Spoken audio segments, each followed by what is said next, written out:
Three Rivera 13 gang members were sentenced Friday for their roles in a 2012 case where a man who owed them a debt was imprisoned and tortured in a garage for 5 days. Deputy District Attorney Brock Lunsford said Alfonso Acuna received a sentence of 15 years in state prison, Francisco Barraza got 20 years and Francisco Javier Francis 11 years. The three Pico Rivera residents took a deal and didn't go to trial. Sarah Artelani, spokeswoman for the district attorney's office, said Acuna, 35, pleaded no contest on May 6 to assault likely to produce great bodily injury. The same day, she said Barraza, 39, pleaded no contest to 2 counts of extortion and 1 count of mayhem, while Francis, 51, pleaded no contest to assault likely to produce great bodily injury with a gang allegation. The only defendant who was tried in the case was 40-year-old George Caravelos.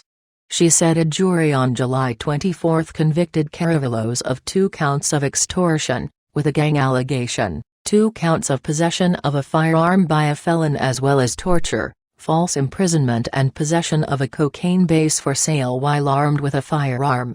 Caravelos was sentenced on August 13 to 3 life terms plus 11 years and 4 months. Lunsford said 2 other suspects were later dismissed from the case. He said the 4 defendants haven't apologized for what they did to the victim. The prosecutor didn't name the 32-year-old man and his wife for their safety.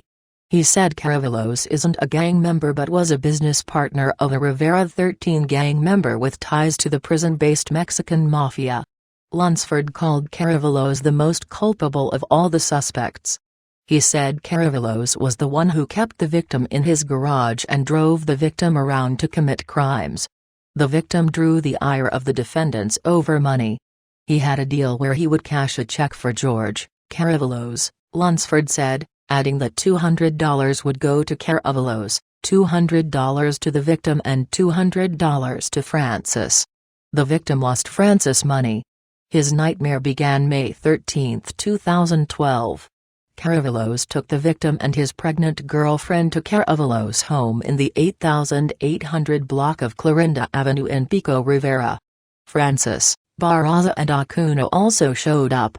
Lunsford said the victim was taken to the garage, taped to a chair, beaten and had acetone poured on him. Caravelos watched the beating.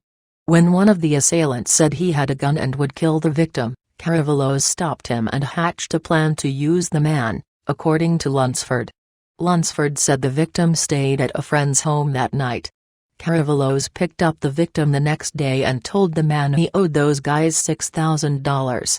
The victim was then kept in the Pico Rivera garage.